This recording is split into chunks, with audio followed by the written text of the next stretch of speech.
C'est donc aujourd'hui la journée mondiale de prière pour les malades.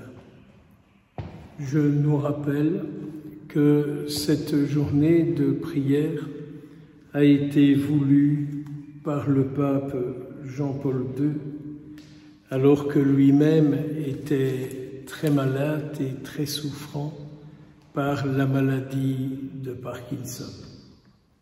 Souvenons-nous de son dernier pèlerinage à Lourdes, très peu de temps avant sa mort. Donc, l'anniversaire de la venue de la Sainte Vierge à Lourdes, qui a rencontré Sainte Bernadette, une petite fille pas très intelligente au sens des études, mais une qualité d'âme et de cœur exceptionnelle.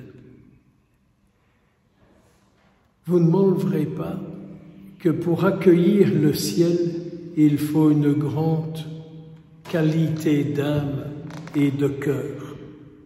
Sinon, on n'accueille pas. Donc, la première grâce à demander, c'est une grâce d'humilité pour être visité par ce qui vient du ciel. Donc, c'est la première prière que je nous invite à faire. Nous, comme je l'ai déjà dit bien souvent, qui sont très habitués au carnet de commandes. Pour entrer dans cette liturgie d'aujourd'hui, nous avons eu quelques versets du livre des Lévites, un livre de loi qui parle ici de personnes qui sont à l'écart de tout le monde, ou de beaucoup de monde. Et ils doivent eux-mêmes crier impur, impur, impur. Est-ce que vous pourriez, devant le Seigneur, lui dire « Je suis impur parce que ». Je suis impur parce que je suis jaloux, je suis envieux, je suis dépendant de ceci, de cela.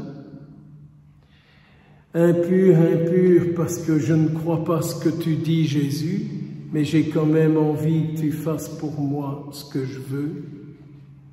Qu'est-ce qui nous met impurs par rapport à lui et par rapport les uns aux autres? Qu'est-ce qui fait qu'il y a une forme d'impureté en nous qui fait qu'on s'éloigne de nous? Mais il n'y a que moi qui vis ça. Impur, hein? Impur. Moi, j'admire ces gens qui obéissaient aux Lévites et qui reconnaissaient leur impureté. C'est pas comme ça dans le monde catho pratiquant. Ah non, je vous le jure, c'est pas comme ça parmi les pratiquants. Ils sont bien loin de crier impur devant le Seigneur. Or, c'est la clé pour retrouver la pureté que la reconnaissance de l'impureté. Qu'est-ce que c'est de retrouver la pureté? C'est tout le contraire d'avoir une maladie, quelle qu'elle soit. Quelle qu'elle soit. Et c'est tellement facile d'incriminer nos souffrances et nos maladies aux autres en oubliant complètement la part qu'est la nôtre et comment nous coopérons à notre maladie et comment nous l'entretenons, notre maladie. Crier impur, c'est la reconnaissance. La pureté, c'est la guérison de la maladie. Aujourd'hui, on prie pour les malades. Combien d'hommes, de femmes ne vivent-ils pas de leur maladie? C'est leur maladie qui dicte leur comportement. En fait, pour prendre un mot plus actuel, c'est tous les retours sur soi. Moi, moi, moi, moi, moi, moi, moi. Et je pourrais continuer de le dire. Alors, il y a cet homme qui reconnaît cette impureté, qui la reconnaît et qui dit « moi, je ne peux pas m'en sortir ». Mais si lui me touche, je redeviendrai pur. Je n'aurai plus de maladie, je n'aurai plus de péché. Je serai un être tout neuf, tout renouvelé. Tout neuf, tout renouvelé.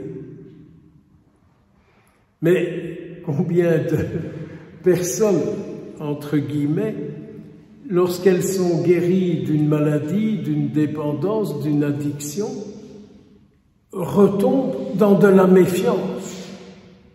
Je doute de tout l'univers créé et je m'imagine que tout le créé peut m'agresser et me rendre malade. Mais ma maladie à moi, je ne me rends pas compte qu'elle agresse le créé et les créatures. Mais cet homme qui s'approche devant Jésus, Jésus a bien vu qui était cet homme.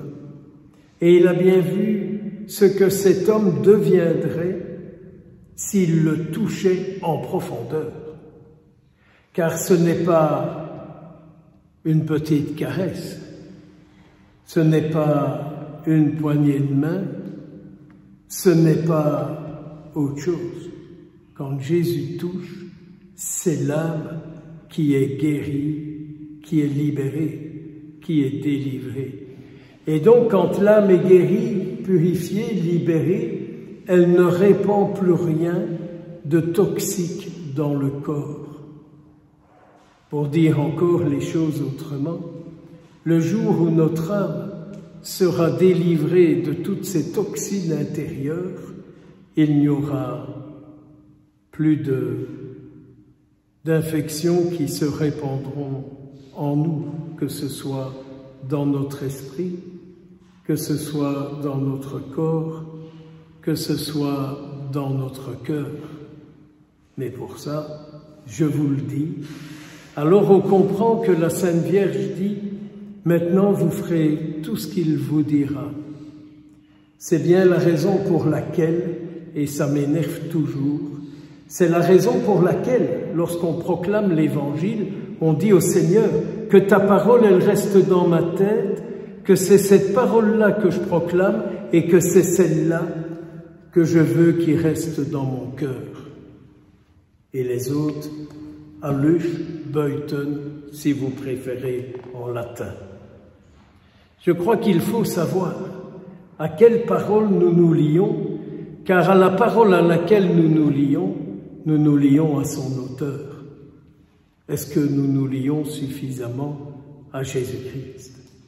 Pour la fête de Notre-Dame de Lourdes aujourd'hui, si nous étions en France, on aurait pris l'évangile des noces de Cana, où la Vierge Marie les remet dans l'alliance. Ce que je ne peux que vous souhaiter, c'est retrouver l'alliance avec le Seigneur qui refera de vous le pourquoi Dieu vous a créé et le pourquoi il vous tient sur la terre. Si nous ne cherchons pas le pourquoi Dieu nous garde sur la terre, dites-moi à quoi ça sert de vivre. Alors je comprends que dans notre monde d'aujourd'hui, pourquoi pas l'euthanasie, si on ne trouve pas la raison pour laquelle aujourd'hui on est sur la terre. C'est peut-être une autre grâce à demander, que vous soyez comblés de grâce. et de bénédiction, vous, moi et nous tous. Au nom du Père, du Fils et du Saint-Esprit.